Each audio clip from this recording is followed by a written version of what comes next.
This is um, my collaboration service project. It will talk about how we collaborate in our school district. Oh, there you go. Of course, we know what school district we're in. We're in the Green Forest School District, and all of us here are in the middle school. We teach 6th through 8th grade. Um, Collaboration in education is defined as a style for direct interaction between at least two co-equal parties voluntarily engaged in shared decision-making as they work towards a common goal. Collaboration should be voluntary. You can't make somebody do what they don't want to do. It requires parity. Each person's contribution is valued equally. It's based on mutual goals or a shared common goal. You share the responsibility and the resources and the accountability through collaboration. An educational team is a set of independent individuals with unique skills and perspectives who interact directly to achieve their mutual goal, providing students with effective educational programs and services. And these are the steps that they have when a team is formed. At first you have forming, and then you have storming.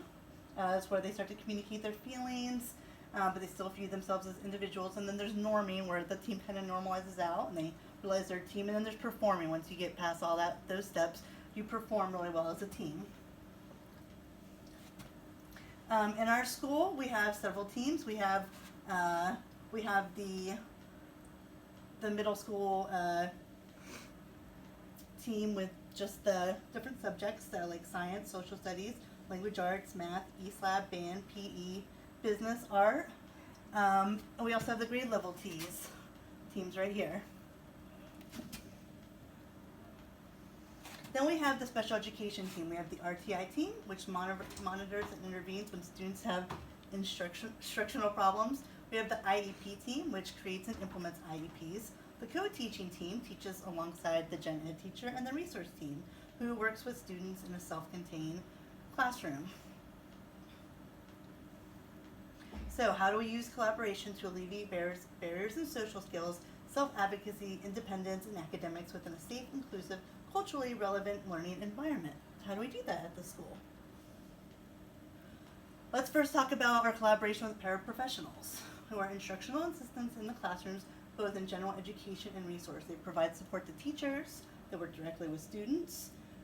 They are in charge of some of the implementation of instruction, and they also make very important connections with individual students. One of the things that I found out when I interviewed both teachers and paraprofessionals were they wish there were more paraprofessionals. They wish that they had more specific training, more time to mentor, more specialized aids, and more feedback. Evidence-based research says that it is important to create a shared philosophy when you are mentoring a paraprofessional. It's important to teach strategies, use outlines and blueprints, to check for understanding, to make sure your para knows what they're doing and what they're expected to do, to give feedback, to use assessments and evaluations, to have regular team meetings and include the paras when possible, and use effective communication in concrete language. Shelley and I are the special ed teachers who co-teach in the building. Last year was our last year. It was a huge learning experience. We had to kind of figure out everybody's unique styles, and they had to figure out ours. Evidence-based research says about co-teaching that students who receive services through co-teaching demonstrate an accelerated rate of achievement on testing. There are no negative impacts shown on educational outcomes to any groups of students. It helps reduce gaps in ESL students and achieve at levels close to non-disabled peers on testing. These are the different kinds of co-teaching. We have one teaching and one observing, where one teacher has primary responsibility, the other works with individuals or small groups. It doesn't require a lot of planning. The SPED teacher can focus on one student with significant needs in that model, and it's very easy to gather data and make observations because one of the teachers can be watching a specific student for certain behaviors. Some tips, if you use this model, are to switch roles occasionally, so one teacher doesn't feel like the assistant, and jointly decide who, what, and when to observe specific students. Over here we have one teaching and one assisting. This is also a simple approach with little planning needed. One teacher has a primary role, the other assists. This allows all students struggling to receive help because you have an extra teacher in the classroom. And it's also a good thing to use if one teacher lacks the expertise and they're just in a classroom. Tips, if you use this model, are to use it minimally because it does tend to undermine one teacher's credibility. Don't allow students to become dependent on help. Encourage dependent learning. And be aware of attention-seeking students. When there's two teachers in the room, that tends to happen. Then we have station teaching and parallel teaching. Station teaching has a clear division of instruction. So there's two separate stations, two different things going on. And you might do this with a reading center. Kids are doing phonics over here, and over here kids are doing something in another center, and the teachers are working with them separately. And often with the station teaching, students will move from station to station and work with each teacher. This is both teachers plan and teach. They're separate. They have separate responsibility for what they're instructing, and the students move around the room. Some tips with this is to devise methods to avoid becoming too noisy or distracting. Use timers at the station and ask for feedback. Parallel teaching is similar. This has a lower student to teacher ratio. That's when both teachers teach the same thing, but the groups don't switch. They plan together. They each teach about half the class. This is good for drill and practice, test reviews, things like that. Tips are be creative and use both teachers' strengths. Arrange the room accordingly and be prepared and comfortable with the topic. This might be something you would use if some of the kids need more specific instruction or a little bit more help, and another group maybe is a little bit advanced or past them. Alternative teaching and teaming. Alternative teaching is alternative groups for instruction. That maybe is when you just pull a few of the students out who need specific help with something or different type of instruction. Small group special instruction, this is good for pre-teaching and reteaching, or even to those that have masters of skill and you want to take them a little bit further than the rest of the class because they need the challenge. Tips with this is to use strategies to avoid stigmatizing students. You don't want kids to feel left out or feel weird if you pull them aside. And here's an example. Both teachers work with small groups. This is an example to avoid stigmatizing students. Both teachers could work with small groups while the majority of the students do independent work. And teaming, both responsible for the lesson. They share instruction, requires trust and commitment. It is difficult, especially if you're new at co-teaching, but it's very rewarding. Both teachers should feel comfortable with one another if they do this, and it should be avoided if the teaching styles are so different they cannot match. And I think we do a lot of these at our school. I think I've even seen Miss Miller and Miss Newberry do a bit of teaming down there. I feel like I've done most of the other ones to some degree or another. Hopefully we can get to the point where we're doing a lot of teaming down the road.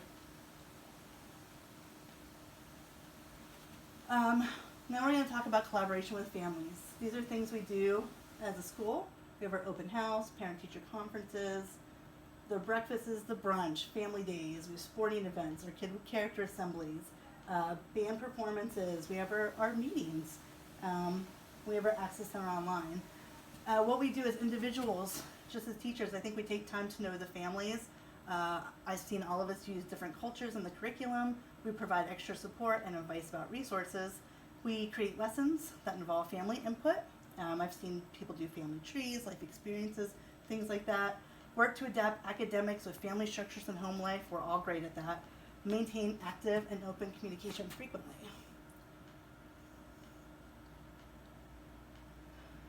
Evidence-based research says family involvement is most effective when it contributes to the learning. Not all participation contributes to learning. And here's some tips. Build respectful relationships. Design activities for families to do with the students. Have real conversations with the families. Get to know them and who they are and what they do and things like that. Share your own experience with families so they see you as more than a teacher. They realize that you're a person, with the same things going on. Ask questions and listen. Be aware of cultural differences when you're communicating. Don't assume home life. Don't assume anything because home life does affect academics. Know community resources and offer assistance. And incorporate interactive activities. Here are some suggestions. And incorporate family funds of knowledge. This means using the family's experiences, skills, and knowledge in the learning experience at school. So here is our referral process. General education teachers usually begin the RTI process with observational work samples. Families can also request if they feel their student is struggling. A meeting is held with the family and teachers. After data is gathered, the evaluation process begins and information is gathered. Observations, teacher surveys, parent surveys. I put Dr. Nichols as Dr. Trice conducts her evaluation. And then afterwards, another meeting is held to discuss the results and determine placement. And if it's determined they are to receive services, the IEP or 501 is created and the student is placed.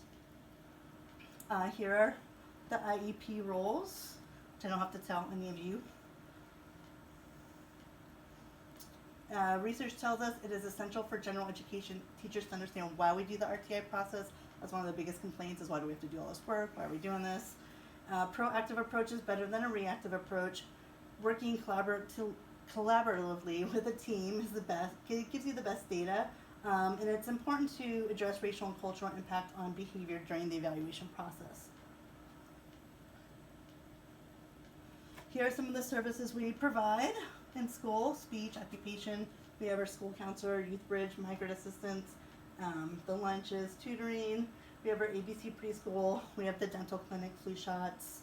And here's some in the community. Here we have the HIPPY, the DHS and WIC offices. We have several food banks, the shelters, the Head Start program in town, ASN, Ozark Guidance, the Echo Clinic and dental clinics, the Lions. We have several free clothes.